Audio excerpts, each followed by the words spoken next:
on them, which again keeps their offense on the sideline. Look, okay, fine. Those are details why it's not going perfectly. Every team has them, including the Bucs, right? And you're breaking it down. I get it, but it's still a top 10 defense, however you slice it. Whether or not it's quite the elite of the elite or just top 10. And it's almost embarrassing how many weapons he has. Like, you just said it. Antonio Brown, Godwin, Evans, and then Gronk, who he's like, it's unbelievable. So if you got a defense and you got a coach you think is using this, like blocking schemes imperfectly, and you have an embarrassment of receivers, I'm not trying to hear about, it's the coach. It's as much the quarterback as the coach. It's just when we say it's, what's the it's we're referring to? That they're 7-5? That they're going to wind up with 10 wins?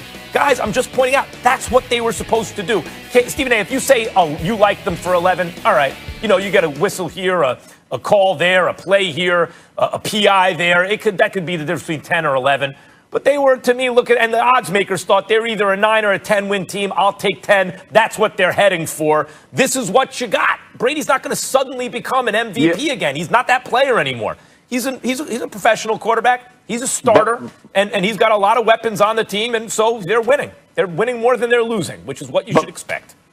But, Max, I hear you in the overall record. My concern is the regression that you're seeing in the offense as a whole, right? Or I guess they haven't reached the potential I thought they would have gotten to by this point. That's the part that concerns me. It's not their overall record, whether they're going to win the NFC South or not. I thought this would be a team to be feared in the playoffs. But by the style that they're playing, that's not even a question right now, because you're seeing them play against good teams and really get dressed down. That's my concern. Is I would have thought they would be ascending into the playoffs because I thought it would take time. I just haven't seen them catch up that much, and I did think defense was going to have to carry them. So top 10, whatever. But from the past perspective, they got to get, because I think that's going to carry them. But to your point, their overall record, I get it. But I'm saying I thought they were going to be a force to be reckoned with come playoff time because of the weeks. It just hasn't gotten there as fast as I thought it was going to happen.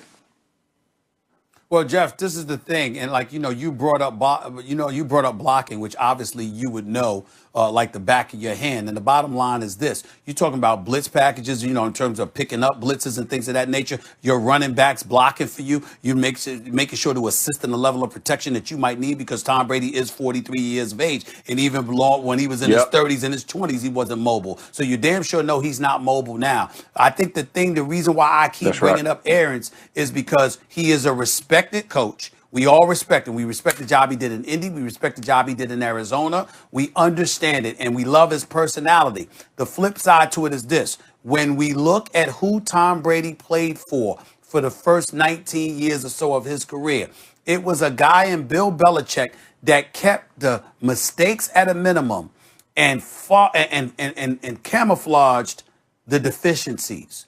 Bruce Arians is not doing that.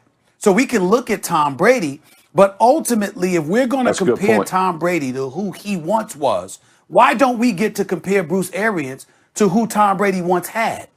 Because he has 6 titles and 9 Super Bowl appearances. And here you are, Bruce Arians, with these bevy of weapons, and you no longer have a quarterback that's throwing 30 interceptions in a season, and still somehow, some way, there's always a problem. It's the defense. It's the secondary. It's not underutilizing the running game. Leonard Fournette suddenly can't run the football for some inexplicable reason. We're pointing to a few things that have very little to do with Tom Brady.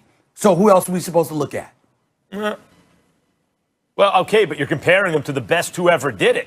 And if we're talking about, going into this season, this wasn't about Arians to Belichick or even Brady to Cam. This is about Brady. But is it a comparison, Max? Belichick's one game under 500. But is it a comparison or simply asking him to do his job? Well, but Arians can coach. He's just not Belichick. Belichick, one game under 500, his quarterback had COVID. They had no defense. They have no offense. They have no nothing. And they're a couple plays away from a 7-4 record. Yeah, he's doing fine. This is what I expected him to do. He could be better, sure. He could be worse. I expected better. Right. Got a 43-year-old quarterback. All right. Guys, I want to get in another subject here, if we don't mind. The Ravens-Steelers, yeah, they're playing tomorrow. So the Ravens are now in third in the AFC North, still in the playoff hunt, with the wild card expanding to 3 teams this year. But tomorrow they could be farther back. Their game's at 3:40 p.m. Eastern in Pittsburgh.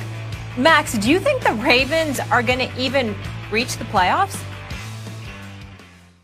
Yeah, I think they will. If you look at their record, the only game where you go, they're going to lose that game is the Steelers.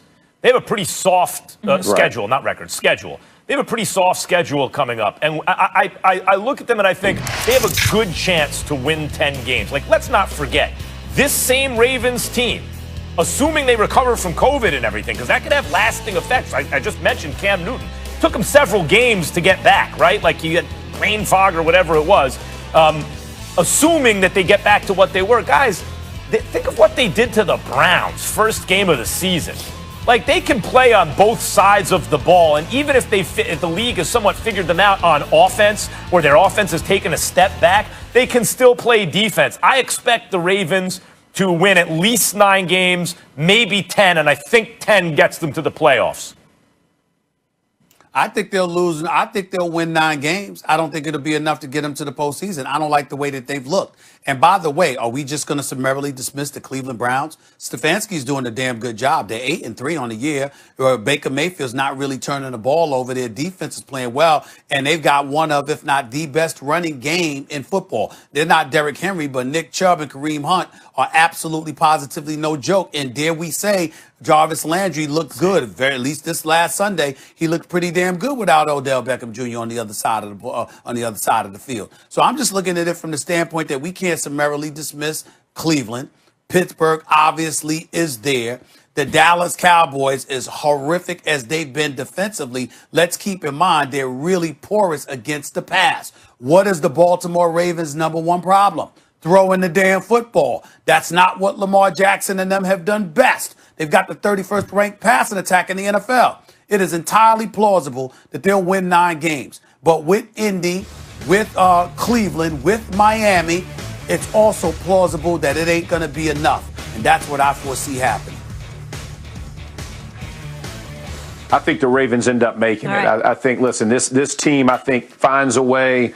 I know I don't think they're going to beat the Steelers, but I think after that, I side with Max. I think they have a pretty soft schedule. They can take advantage of. I think they beat the Browns. I think they have they got the heads up against the Colts, right? So they're going to be in a chase with that, of trying to just match wins with that. But this is a good football team. Don't forget Williams and Calais Campbell, who have both been out. Brandon Williams and Calais Campbell, who have both been out for that Ravens defense the last few weeks. Those guys coming back, and again, I don't know with the COVID if they play this week. I don't even know who's in, who's out at this point. But as they come back to the fold, this will be a much better defense that will continue to push and press teams that I think has been lacking the last couple of weeks. Again, offensively, they got to figure it out. I think Harbaugh does a good job of getting this team rallied towards the end of the season. I think ultimately they make that push and get in. Stephen A., you brought up something that I've been wanting to mention about Baker and the Browns. Baker has limited upside. We can see that. But you're right. He plays better without Odell. And Odell is a baller. Odell is a great player in his prime. This is what I was saying when I originally said the Browns should trade Odell. It's Baker and Odell don't mix. You got to separate those two so they can both have success. But you're right. The Browns on offense look better without Odell, which is insane. They need to separate Baker and Odell. Let me say this. You know why the Browns look better? Because Chubb got healthy. That's why their offense looks better. Hey, but you don't even have to have the conversation about Mayfield at this point. When Nick Chubb came back in that offense and Callahan with that run game, that's a totally different football team. OBJ, Landry, whoever you want to talk about, the bottom line is they can run that rock, and that makes everybody susceptible on the back end. So why are Landry's numbers coming up? Why does Mayfield look better? Because Chubb's back in the action. Make no mistake about how that offense